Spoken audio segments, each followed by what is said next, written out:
mana akan didampingi oleh seorang fasilitator yang sifatnya hanya memfasilitasi dalam hal ini. Jadi tidak berperan sebagai pakar yang akan memberikan materi.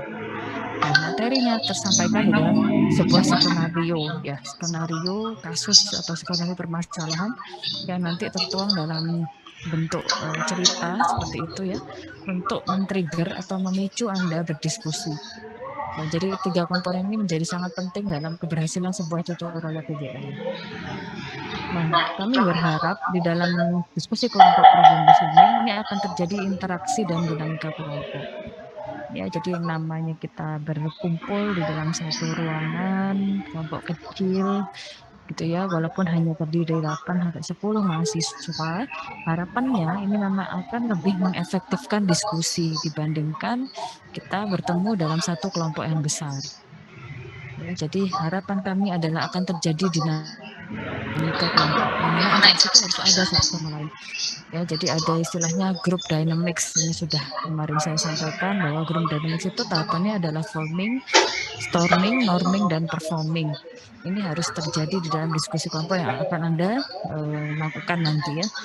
Jadi ketika ada yang memberikan tanggapan, maka yang lain pun juga bisa ikut menanggapi. Ketika ada yang bertanya, maka yang lain bisa ikut menjawab. Jadi memberikan hubungan timbal balik yang aktif seperti itu. Nah, diskusi kelompok di dalam problem based learning itu dikemas dalam bentuk 7 jam method. Metode pelaksanaan diskusi yang kita sebut sebagai 7 jam. Ada yang menyebutnya sebagai 7 step approach, itu juga ada. Ya, jadi ada 7 langkah di dalam metode pembelajaran PBL pada saat kita melakukan diskusi kelompok. Nah, fokusnya di sini adalah mahasiswa. Mahasiswa di sini akan kami bagi menjadi 3 peran. Yang pertama adalah ketua, sekretaris, dan anggota. Jadi masing-masing dari Anda ini nanti akan menduduki peran. Ada yang akan berfungsi sebagai ketua, ada yang akan berperan sebagai mahasiswa, anggota, ada juga yang akan berperan sebagai seorang sekretaris. Gitu. Nah, ketua di sini tugasnya adalah memastikan bahwa pengaplikasian dari 7 jam method dalam diskusi kelompok PBL itu sudah sesuai dengan aturannya. Ya, sudah sesuai dengan aturannya. Jadi dalam 7 jam itu kan ada langkah pertama itu apa, kedua apa, ketiga itu ngapain, keempat ngapain, kelima ngapain, step 6 itu tahap apa, step 7 tahap apa, itu ketua tugasnya adalah untuk memastikan bahwa aplikasi dari pelaksanaan 7 jam itu sudah benar diterapkan dalam kelompok tersebut. Kemudian menata pertemuan kelompok tutorial, jadi mengkondisikan duduknya bagaimana, urut absen, ya.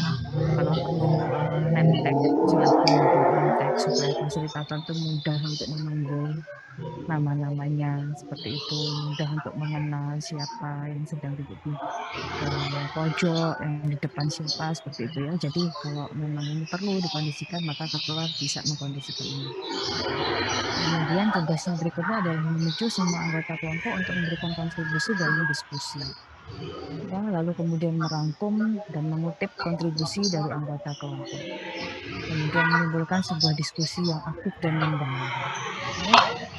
Itu dengan cara memang memanggil anggota yang memang pada saat diskusi mungkin belum tampak aktif seperti itu ya. Ketua itu bisa bertugas untuk memanggil yang belum berkontribusi, mahasiswa itu bisa dipanggil oleh ketua untuk ikut kontribusi. Jadi tugas ketua adalah itu, mengerti ya, itu siapa yang kira-kira belum memberikan kontribusinya dalam kelompok seperti itu. Nah, di awal ini saya akan membahas step by step. Step pertama, step kedua, ketiga, dan seterusnya sampai step ke-7 dari 7 jam method. Itu peran dari masing-masing peran ketua itu ngapain, sekretaris ngapain, anggota ngapain pada setiap stepnya di dalam 7 jam. Ya, jadi ketua itu di dalam step 1 itu kemarin sudah kita bahas ya. Itu adalah unfamiliar term. Jadi identifikasi unfamiliar term. Ketua di sini bertugas untuk mengajak anggota kelompok untuk membaca skenario. Pertama mau membaca atau mungkin mau menunjuk satu orang atau volunteer salah satu untuk membacakan dengan lantang sudah bisa. Kemudian mengenali apakah semua anggota itu telah memahami skenario. Ya, kemudian mengklarifikasi kepada anggota apakah ada istilah asing dan kemudian menyimpulkan serta melanjutkan ke tahapan yang berikutnya. Nah, kemudian tugas berikutnya dari sekretaris pada step 1 itu adalah membagi papan tulis menjadi 3 bagian, kemudian menuliskan istilah asing seperti unfamiliar atau difficult term atau keyword yang sudah disepakati bersama di dalam kelompok. Nah, ini sekretaris tugasnya ini ya. Jadi nanti kita akan menyediakan papan tulis di dalam ruang kelas. Insya Allah diskusi kelompok nanti Anda sudah mulai luring secara total tatap muka. Jadi ruang diskusi itu ada di lantai 4 perpustakaan, gedung di sebelah perpustakaan itu ya. Kita nanti di sana. Nah, kami akan sediakan papan tulis, namanya nanti harusnya oleh sekretaris bisa efisien mengkondisikan papan tulis ini dengan cara dibagi menjadi 3 bagian. Kemudian anggota di sini di step 1 itu fungsinya menjelaskan tentang istilah dan konsep yang memang masih belum jelas di dalam skenario. Sehingga semua anggota kelompok dapat memahami setiap informasi yang diberikan dalam skenario dan menjadi satu persepsi, ya, memiliki persepsi yang sama tentang istilah yang dimaksud di dalam skenario. Oke, kemudian kalau sudah step 1 selesai, sudah teridentifikasi istilah asingnya, keywordnya gitu ya. Kemudian Anda bisa lanjut ke step 2. Step 2 ini adalah bentuknya berupa listing question. Jadi kumpulan dari pertanyaan-pertanyaan yang diajukan oleh para anggota kelompok.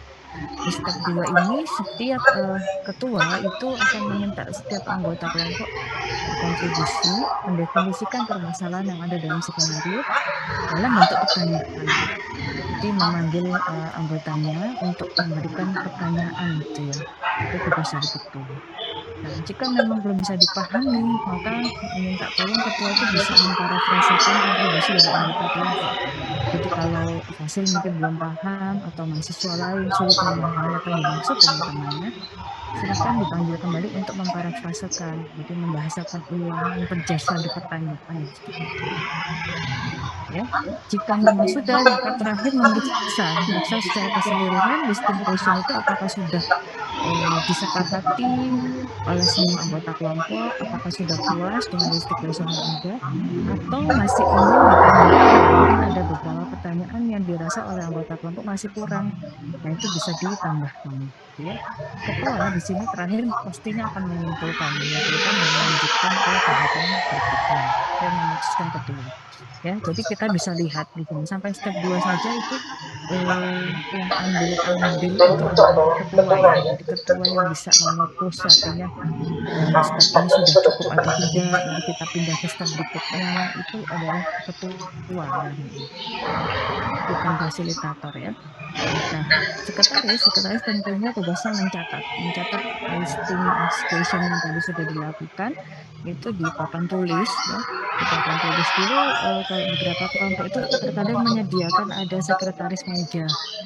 Ya, sekretaris papan itu yang memang bertugas mencatat pada papan tulis sehingga semua anggota bisa melihat gitu ya progresnya sampai di mana. Tapi ada juga yang menginginkan adanya sekretaris meja yang mana dia akan mencatat di dalam buku notulensi seperti itu. Jadi karena papan tulis itu nanti dihapus dan hilang, biasanya kita juga kadang perlu sekretaris meja. Itu bisa dikondisikan, silakan untuk opsional saja. Kemudian sekretaris itu tugasnya mengurutkan pertanyaan. Jadi yang namanya mengajukan pertanyaan itu kan setiap anggotanya bebas ya, mau menanyakan apa, saya menanyakan ini dulu, yang lain mungkin mau menanyakan aspek yang lain dulu, itu disilahkan. Tetapi dalam hal ini memang itulah nanti fungsi dan tugas dari sekretaris yang akan mengurutkan. Jadi nanti pada saat di step 3 itu kan semua pertanyaan di sini itu dijawab semua ya, semua. Nah, itu nanti sekretaris silakan memberikan prioritas. Jadi mungkin ada prioritas yang didulukan seperti itu ya. Kadang-kala dalam membahas sebuah kasus kita memang memerlukan ini, mungkin aspek mana dulu yang akan kita bahas, kemudian yang mana dulu. Jadi supaya runut dan memang alur atau hubungan satu sama lain itu bisa memiliki makna seperti itu. Itu di step 2 ya. untuk anggota di dalam step 2 ini mohon bisa aktif dalam mendefinisikan permasalahan dalam bentuk satu atau lebih pertanyaan. Silahkan.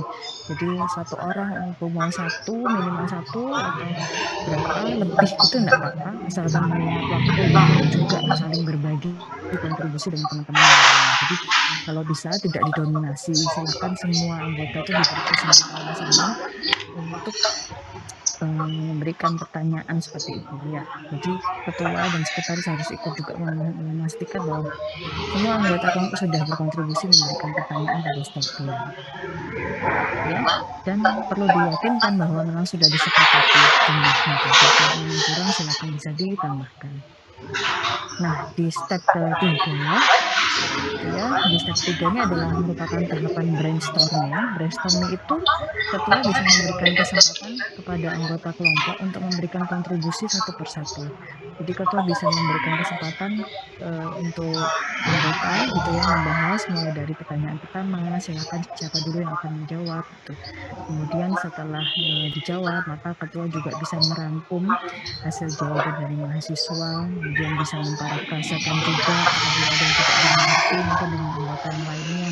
Jadi mohon yang jadi ketua itu ikut aktif seperti itu ya, supaya diskusinya menjadi hidup, menjadi mendalam seperti itu. Itu juga tergantung peran dari ketua juga.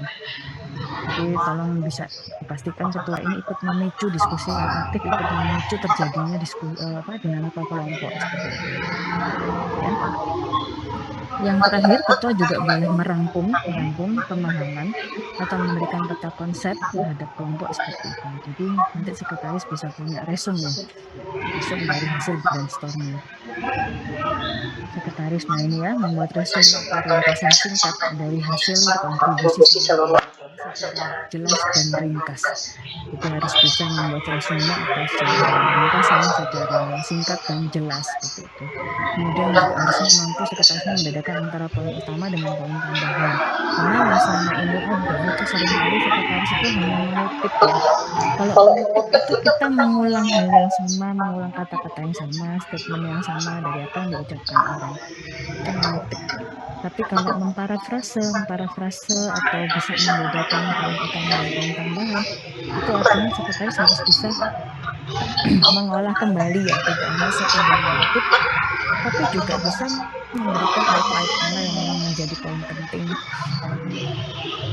di dalam sebuah pembahasan brainstorm. Itu ya. Kemudian, nah ini jangan lupa peran dari anggota secara keseluruhan itu harus mampu memanfaatkan prior knowledge. Jadi pada saat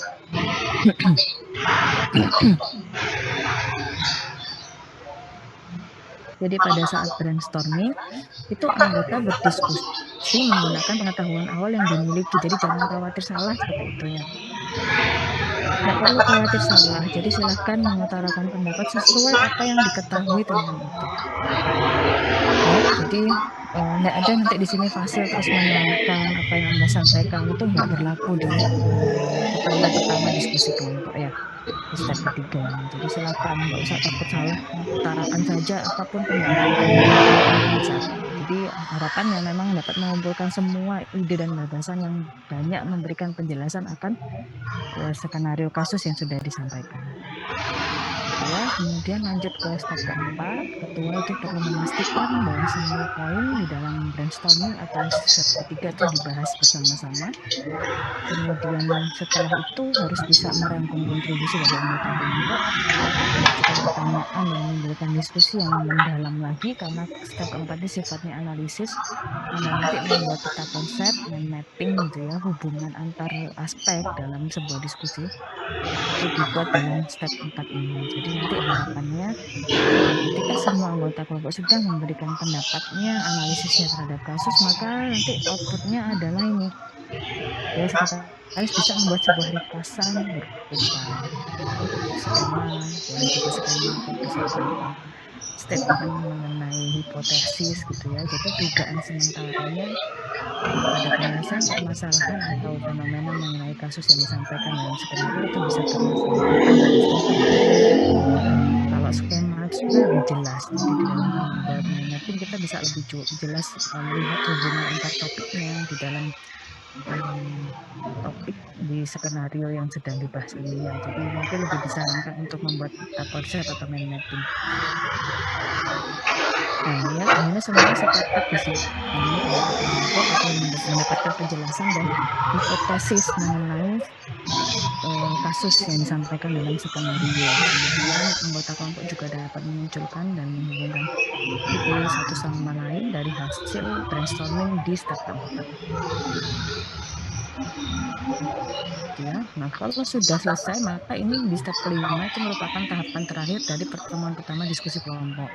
Step kelima ini meminta Anda untuk menetapkan learning issue yang memungkinkan muncul pada saat Anda melakukan diskusi. Jadi ketua nanti silakan memanggil satu persatu anggotanya untuk menentukan ternyata learning issue apa yang relevan dengan kasus yang disampaikan pada skenario hari itu. Atau bisa memparafrasekan juga nanti sebagai anggota kelompok. Kalau memang itu belum jelas apa yang dimaksud, teori apa yang dimaksud yang akan dicari sebagai learning issue. Ya, ketua juga bisa memastikan apakah learning issue-nya sudah cukup atau tidak, ada yang tertinggal atau tidak, atau mungkin ada yang kelebihan, terlewat, mungkin sebetulnya nggak sampai sana, tapi kok ternyata step ini jadi learning issue buat kelompok saya. Itu ketua juga bisa ikut menganalisis. Oke, kemudian sekretaris tugasnya di sini untuk mencatat learning issue, ya, menentukan learning issue, menentukan tujuan pembelajaran. Jadi sekretaris bisa menentukan apa saja atau topik apa saja atau teori apa saja yang akan menjadi poin yang akan dicari, yang akan dijawab oleh mahasiswa pada pertemuan DKP 2 berikutnya. Nah, anggota di sini di dalam step 5 itu akan merumuskan poin-poin yang ada sehingga membentuk fondasi untuk kegiatan belajar anggota kelompok, menentukan pengetahuan yang kurang dari kelompok, dan juga dirumuskan sebagai learning issue dalam laporan. Nah, nanti akan dibantu oleh fasilitator ya, ketika memang ada yang di luar apa yang dibutuhkan oleh narasumber, maka fasilitator juga nanti akan memberikan intervensi. Oke, kemudian step kelima, kenapa bisa lanjut ke step ketujuh? Karena pertemuan yang terstruktur itu sejatinya di dekade pertama ada di step ke-1 sampai ke-5 sampai berakhir menentukan learning issue. Dan pada pertemuan kedua itu adalah masuk ke step 7.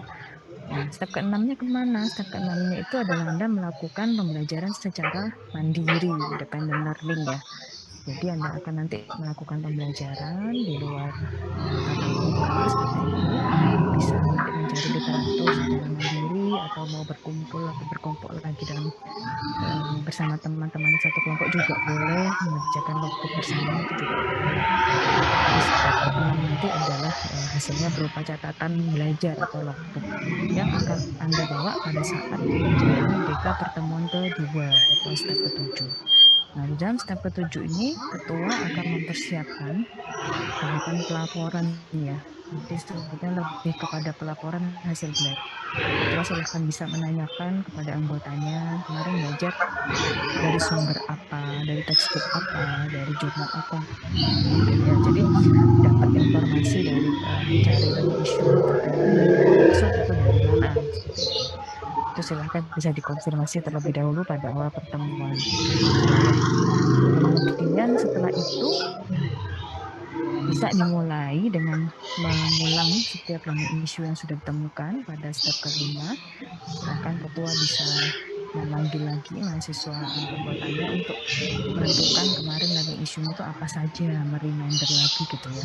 Setelah itu mulai untuk mengajukan pertanyaan kepada anggotanya mengenai jawaban dari learning issue. Nah, silakan pada step ini bisa memicu lagi anggota kelompok untuk berkontribusi aktif menemukan jawaban dari learning issue. Tapi tidak hanya itu, juga kalau bisa menemukan hubungan antar topik. Ya, jadi bisa mengaitkan gitu ya antara learning issue satu dengan learning issue berikutnya. Itu akan lebih baik.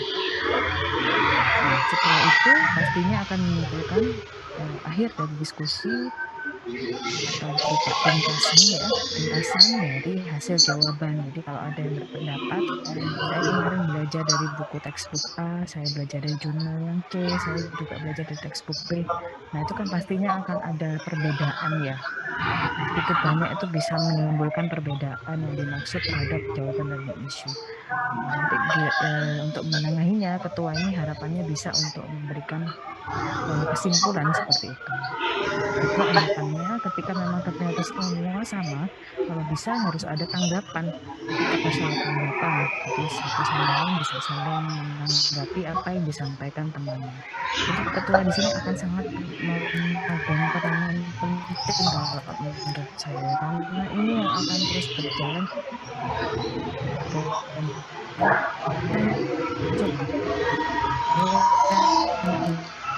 dan itu menyampaikan sebuah presentasi, yang lain tuh ikut dengan pendapat, maka yang lain sudah diam, ikut saja, merasa sudah aman, ada yang menjawab, supaya tidak kebingungan. Itu yang harus dipicu ya oleh ketua pada step 7-nya.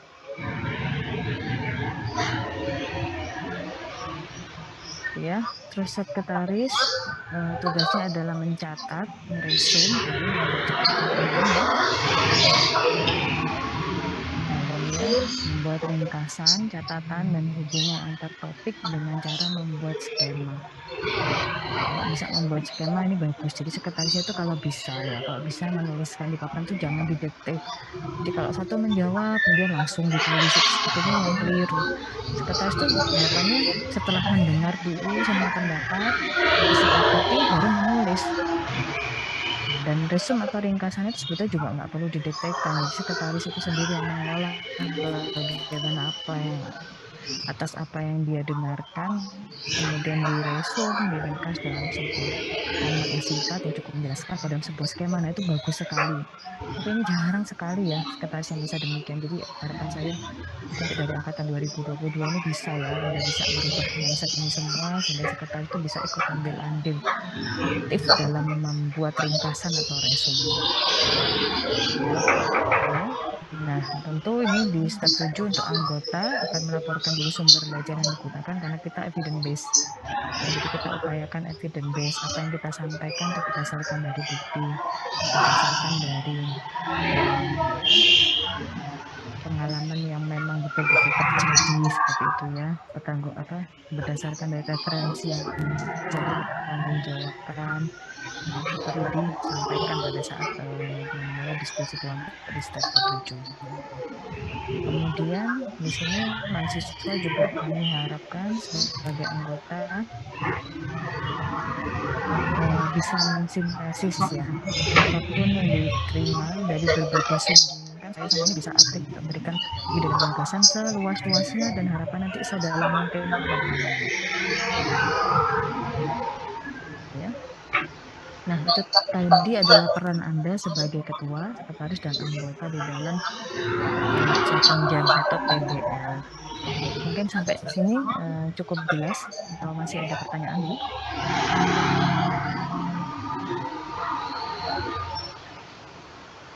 Kira-kira sudah punya gambaran role-nya sebagai ketua, sekretaris, dan anggota ya dalam sebuah PBL. Felicia, ada pertanyaan Felicia? Iya dokter, izin bertanya, untuk ketua itu boleh cewek kan ya? Nggak harus cowok? Oh, terserah, kita nggak ada perbedaan gender ya. Jadi silahkan siapa saja menjadi ketua, dan harapannya itu setiap diskusi kelompok diganti ya. Jangan satu blok nanti itu aja yang jadi ketua ya. Jadi setiap skenario itu di rolling lah. Hari ini mungkin Felicia, nanti Jocelyn, ganti lagi siapa gitu. Ya. Iya, terima kasih dokter. Oke, sama-sama Felicia. Ada pertanyaan lagi, Nabil? Gimana Nabil? Bisa dokter izin bertanya, mungkin bukan bertanya, izin mungkin PPT-nya bisa di-share kepada grupku mungkin sebagai komting untuk nanti dibaca-baca lagi gitu dokter. Terima kasih. Iya, nanti akan saya share, jangan khawatir. Baik dokter, terima kasih. Akan saya share PPT saya semuanya, nggak usah khawatir, nanti di akhir lah udah mau ujian lengkap ya. Nggak usah nunggu ujian, nanti saya share insya Allah beberapa minggu lagi ya. Ada pertanyaan lagi? Kita lanjutkan dulu ya. Itu tadi peran Anda sebagai ketua, sekretaris, dan anggota. Nah, sekarang ini adalah peran dari tutor atau fasilitator. Nanti Anda ditemani oleh seorang dosen yang perannya sebagai fasilitator. Nah, di sini adalah mensupport, mengawasi proses dari diskusi kelompok yang akan berjalan ya tadi.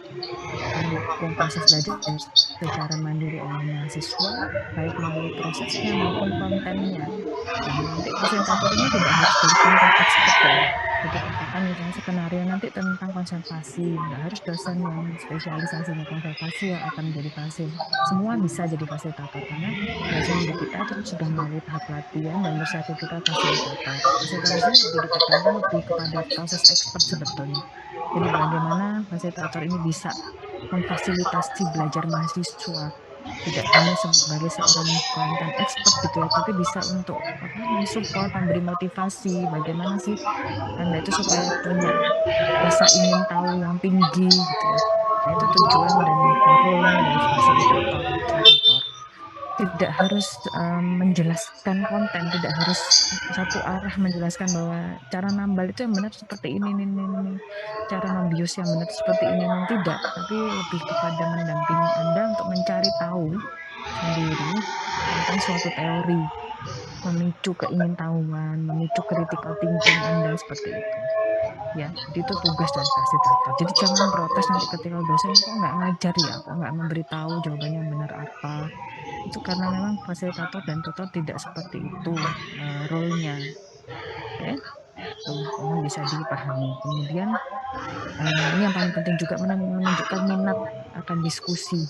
Jadi fasilitator sudah kami tekankan tidak hanya duduk saja datang, kemudian pegang HP, mainan HP, atau fokus ke hal-hal lain gitu ya. Jadi ketika ada diskusi ya sudah orangnya ada di sana, pikirannya juga di sana.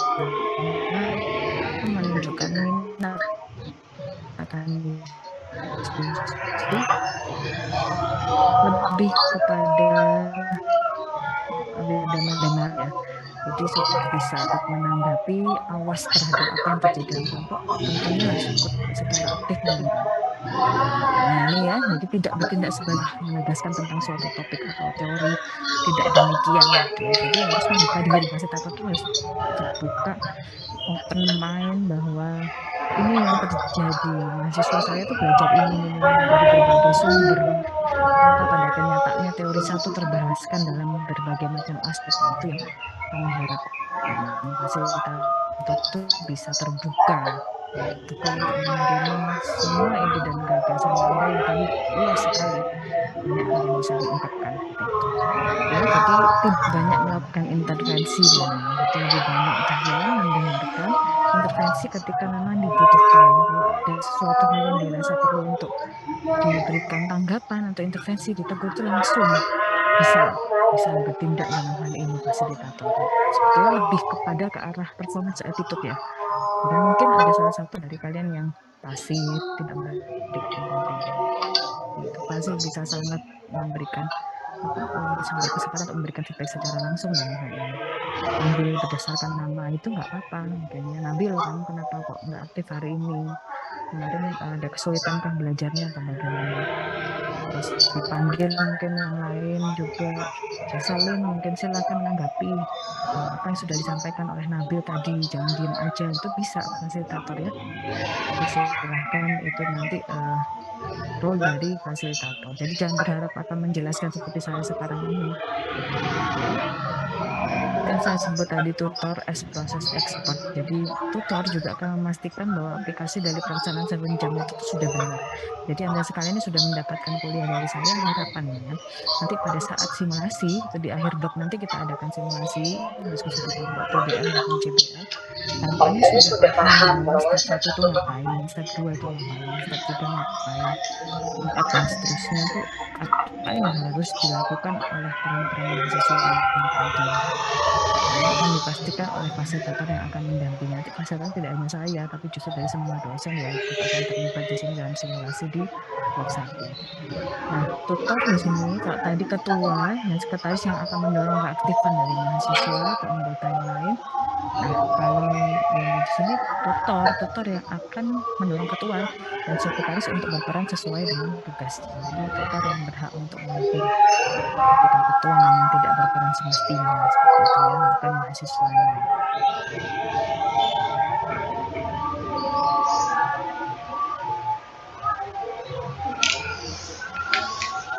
Tadi mengenai tutor sebagai proses expert, sebagai fasilitator, sekarang tutor sebagai content expert.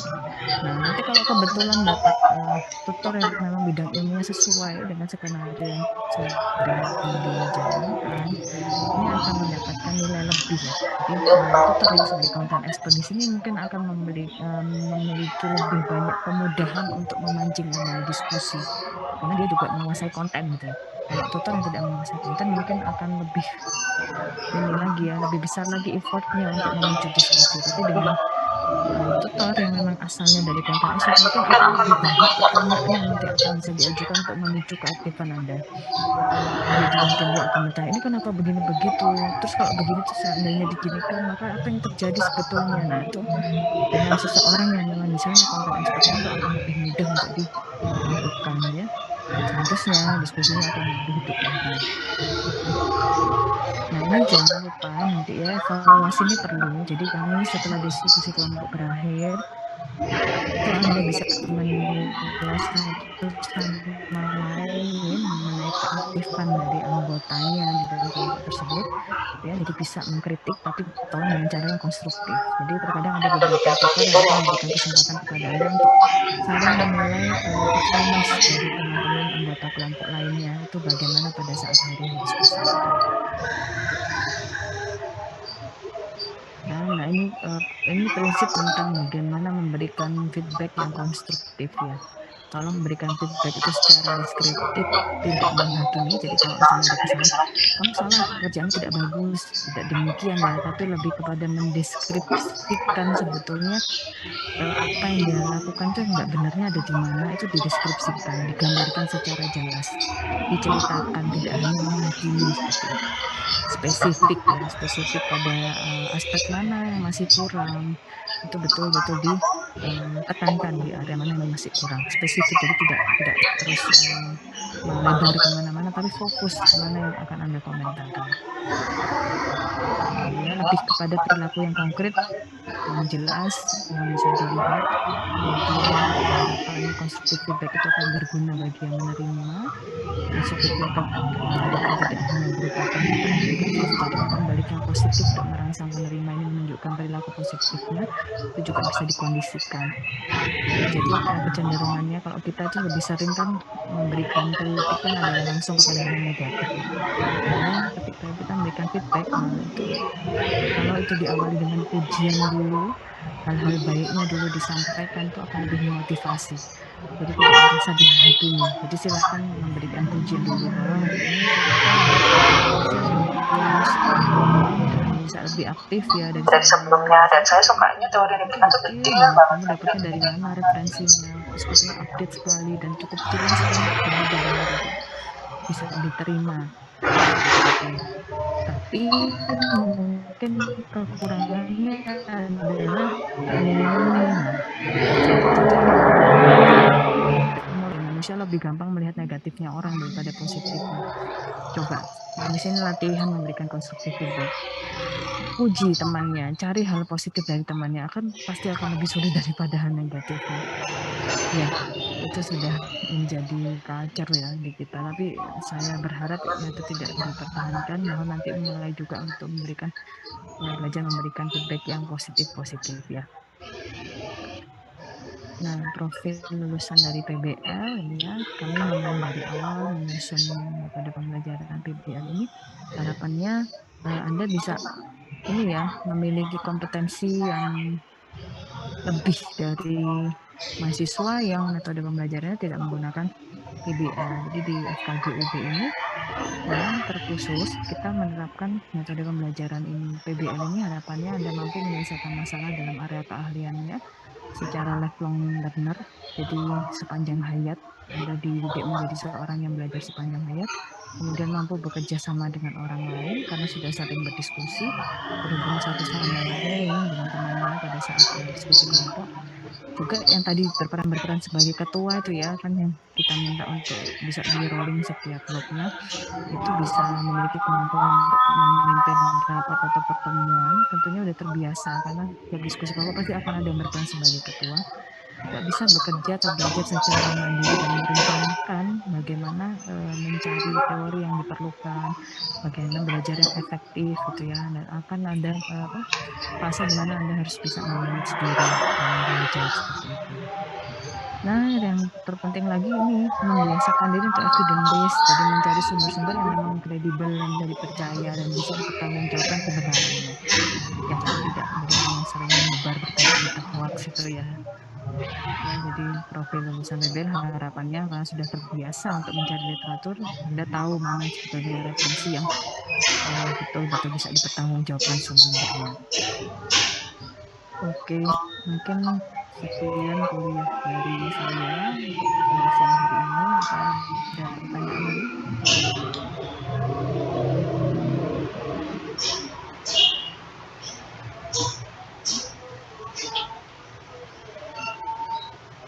Tadi absen outbound bisa ya? Kalau saya buka jam 12 bisa ya?